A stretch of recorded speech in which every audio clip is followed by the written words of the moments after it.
Assalamualaikum warahmatullahi wabarakatuh.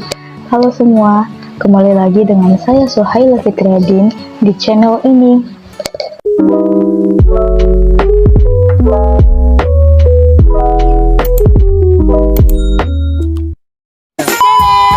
Pada pertemuan kali ini saya akan membahas tentang teori ekologi sastra.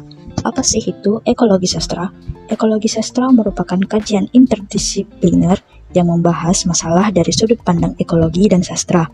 Kedua disiplin ilmu tersebut digunakan untuk mengkaji hubungan antara makhluk hidup atau manusia dengan lingkungannya. Hal tersebut saling berkaitan karena setiap karya sastra pasti memiliki suatu peristiwa yang melibatkan lingkungan sekitarnya. Banyak ragam kajian yang dapat dimanfaatkan guna membedah sebuah karya sastra.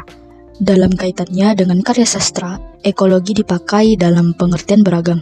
Yang pertama, ekologi digunakan dalam pengertian yang dibatasi oleh konteks alam. Kedua, ekologi digunakan secara luas, termasuk budaya. Seiring berkembangnya ilmu pengetahuan, ekologi turut berkembang dengan munculnya berbagai studi interdisipliner. Menyangkut hal ini, ekologi tidak lagi hanya sebatas kajian tentang ekosistem atau alam, tapi juga digunakan untuk mengkaji bidang lainnya termasuk bidang sastra. Ilmu ekologi dan sastra dapat sejalan, karena sastra dapat mengungkap suatu peristiwa yang melibatkan lingkungan sekitar sebagai objek kajian. Adapun istilah ekologi yang dipakai dalam pengertian yang beragam. Yang pertama, ada ekologi yang dipakai dalam pengertian yang dibatasi dalam konteks ekologi alam.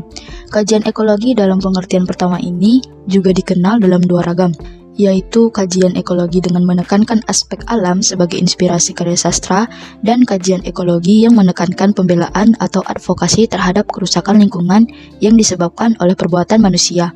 Kedua, ekologi yang dipakai dalam pengertian ekologi budaya yang ditentukan oleh pola hidup dan perbedaan karakteristik wilayah. Di sini saya akan menganalisis dari animasi Doraemon, The Movie, Nobita and the Green Giant Legend atau dalam bahasa Jepangnya Eiga Doraemon Nobita to Midori no Kyojinen. Animasi ini adalah sebuah film fitur anime yang dirilis di Jepang pada 8 Maret tahun 2008. Film tersebut adalah film Doraemon yang ke-28. Film ini mengangkat isu tentang alam dan lingkungan dan dapat dikaji menggunakan eco-criticism, yaitu sebuah kritik yang berhubungan tentang alam dan karya sastra. Di dalam animasi tersebut dijelaskan bahwa ada dua perspektif yang muncul mengenai alam dan lingkungan, yaitu antroposentrik dan ekosentrik. Tokoh dalam film yang memperlihatkan perspektif antroposentrik, yaitu yang menganggap bahwa manusia adalah pusat dari kehidupan dan alam merupakan pendukungnya, adalah Putri Lily dan Sila, alien dari planet hijau yang mempresentasikan manusia yang tidak memperdulikan alam karena merasa dialah yang memiliki kuasa atas apa yang ada di sekitarnya. Sedangkan tokoh Doraemon, Nobita, Shizuka, Suneo, Giant, dan Kibo adalah yang mempresentasikan perspektif ekosentrik, yaitu yang menganggap bahwa alam adalah sentral dari kehidupan manusia, hewan, dan segala makhluk yang ada di bumi.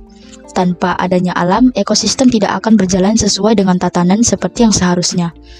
Ayumu Watanabe mengangkat isu ini ke dalam film sebagai bentuk kritik atas apa yang telah dia lihat dan saksikan pada apa yang terjadi pada bumi, yaitu pembalakan liar, pembakaran hutan, pembuangan sampah, dan lain sebagainya. Diharapkan dengan adanya pengkajian mengenai film yang mengangkat isu ini, masyarakat lebih menyadari dan memahami bahwa alam adalah satu-satunya sumber kehidupan seluruh makhluk hidup yang ada di bumi. Berikut cuplikan dari animasi ini.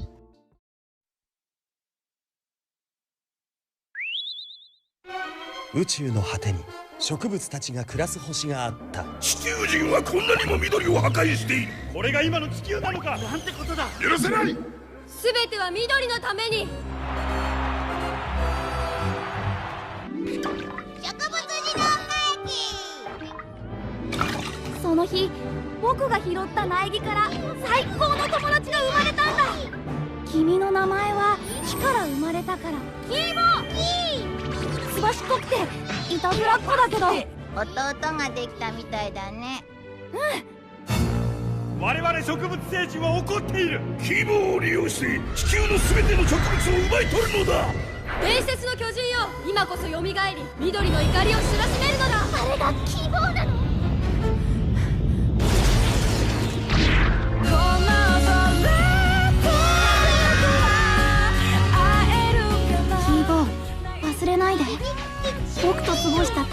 日々を思い出して。僕は君の友達だよ。僕を信じて。信じてるよ、キーボー。映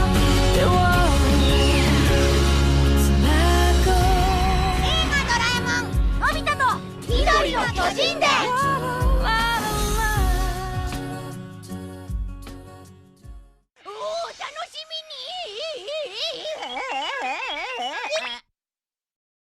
Sekian pembahasan materi kali ini. Sampai jumpa di video selanjutnya.